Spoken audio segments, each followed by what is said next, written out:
За энэ нэгдүгээр бүлэгтэй холбоотой сонгогдох хэрэгтэй холбоотой энэ хэсэг дээрээс асуулт байна. Тэгээд сүнжит дарга ярианы эхэнд үндсэн хуулийн 3-1-ийн залтыг дурдж эхэлсэн. Тэгээд засгийн бүх эрх ард түмний мэдэл байна. Тэгээд сонгосон төлөөлийн байгууллагаараа дамжуулан энэ эрхээ эдэлнэ гэсэн. Тэгэхээр яг ер нь бол үндсэн хуулинд орсон нэмэлт өөрчлөлтүүдийг ингээ буцаа хараад байхаар яг энэ өөрчлөлтүүдийн үр дүнгээр ч юм уу энэ иргэдийн ард түмний засаглах эрх улам энэ улсын намуудад одоо алдагдаад байгаа иймэрхүү дүр зургууд харагдаад байгаа. Тэгэхээр энэ чиглэлээр одоо улсын намуудыг илүү хариуцлагатай болгох ч юм уу яг энэ ард түмний энэ эрхийг хэрэгжүүлэх зайлшгүй шаардлагууд байгаа даа. Тэгээд энэ дээр энэ мөрийн хөтөлбөртэй холбоотой залтыг асуулт байна. Тэгээд өөрөөр хэлбэл одоо өнгөрсөн хугацааны улсын намуудын мөрийн хөтөлбөрүүдийг хараад үзэхээр сонгуульд орохдоо нэг юм ярьдаг. Тэгээд яг эрх авангуудаа одоо тэрийг хэрэгжүүлэхгүй тэрийг нь хяндаг ямар ч үүрэг байхгүй. Сонгуульд орохын өмнө жишээлбэл аудитын байгууллагаар хянуулдаг. Тэгээд тэрнээсээ болоод зарим улсын намууд хүртэл сонгуульд оролцохгүй байх ийм нөхцөл байдал бий болдог.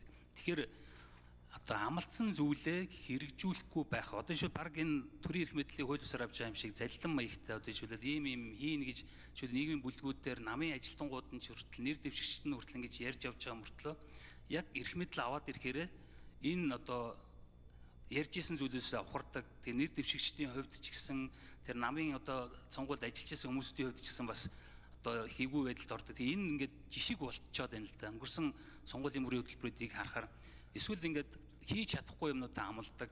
Тэгээд дараа нь ийм төр итгэлийг иргэдийг одоо улс төрчд идэх итгэлийг төр улсын намуудад идэх итгэлийг ингээ байхгүй болгож. Тэгэхээр энэ дээр одоо цаашид та бүхний зүгээс энэ мөрийн хөтөлбөрийн одоо сонгуульд орохын өмнөх биш энэ дараах үйл явцад нь ямар шүү байдлаар хяналт одоо байвал зохистой гэж бодож байгаа. Миний бодлоор бол ядаж энэ сонгуулийн мөрийн хөтөлбөрт орсон одоо ялсан нам жишээлбэл өөрийн мөрийн хөтөлбөрийнхөө гол агуулгуудыг тэр одоо мөрийн хөтөлбөр нь засгийн газрын үйл ажиллагааны хөтөлбөрт ордог байх ёстой гэсэн ийм бодолтой. Тэгэхээр одоо жишээлбэл сая энэ төсөв хэлцэх үед ч гэсэн бүх намууд л одоо улсын төсвийн зарлагыг дотоодын нэвтрүүлэгтгүүний 25% сэтгүүлэхгүй гэдэг одоо шаардлага жишээ Монгол Ардын нам, ардчилсан нам төсвийн зарлагыг 20%-аар буулгана, хүн нам төсвийн зарлагыг бууруулна гэсэн мөртлөө бүгдээрээ нийлээд ороод ирэхээр энэ одоо заалтаа жишээл засгийн газрын үйл ажиллагааны хөтөлбөр дээр оруулахгүй чиглэл оруулж ирж байгаа төслүүд нь тэрнийхээ эсрэг ингээ явж байгаа. Тэгэхээр энэ дэр ямар ч хариуцлага байхгүй. Өөрөөр хэлбэл тэр ард түмэн засгийн эрхийг барина гэдэг энэ үйл явцаа улсын их хурлын тухай одоо сонгуулиар улсын намуудад ингээ шилжүүлж байгаа улсын намаас нэр дэвшүүлсэн төлөөлөгчдөөр дамжуул улсын их хурлын гишүүдээрээ дамжуулаад ийм хэрэгжүүлэх процесс явж байгаа. Тэгэхээр яг энэ үйл явцад нь бие даасан улс төрч гэдэг юм нэр улсын их хурлын гишүүд байр суурь илэрхийлэн гэхээсээ илүү улсын намаараа жишээлбэл одоо намын бүлэг нь одоо жишээл ил тод биш ийм бүтцээрээ дамжуулаад одоо жишээлбэл яг намын байр суурь гэдэг байдлаар хангадаг. Тэгэхээр энэ чиглэлээр энэ мөрийн хөтөлбөр хамгийн чухал энэ заалттай холбоотойгоор сонгуул эрх мэдэл авсны дараа ямар зохицуултууд байвал зүгээр гэж бодож байгаа. Энэ талаар та бүхний санаа бодлыг сонсъё. За ажлын хэсгийн 8 дугаар микрофон сүнжит дарга хариулт өгье. За их төвшин гишүүний асуултанд хариулъя.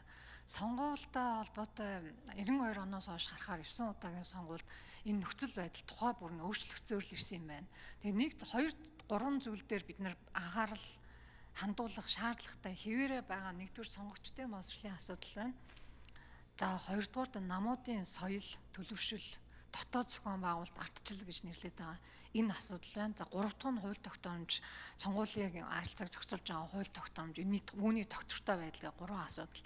Намуудын мөрийн хөтөлбөртэй холбоотой шинээр орсон зохицуулт юу гэхээр үндэсний аудитын газраас алсын араа 2050 гээд энэ бодлогын баримтчигтээ нийцэж гэнэ үгүй юу гэдгийг шалгасан. Энэтэй холбоотой бол энэ нь өөрөө чөлөөтэй байх зарчмыг зөрчиж байна гэдэг дүгнэлтийг хийсэн. Яг таны асуусан мөрийн хөтөлбөрөө намууд бол тухайгаар өөрөө онцлогтойгоор дэвшүүллээ. Зүүнний барууны үжил баримталтаа тулгуурлаад тэгээд сонгогчдын саналыг авлаа, олон хууллаа.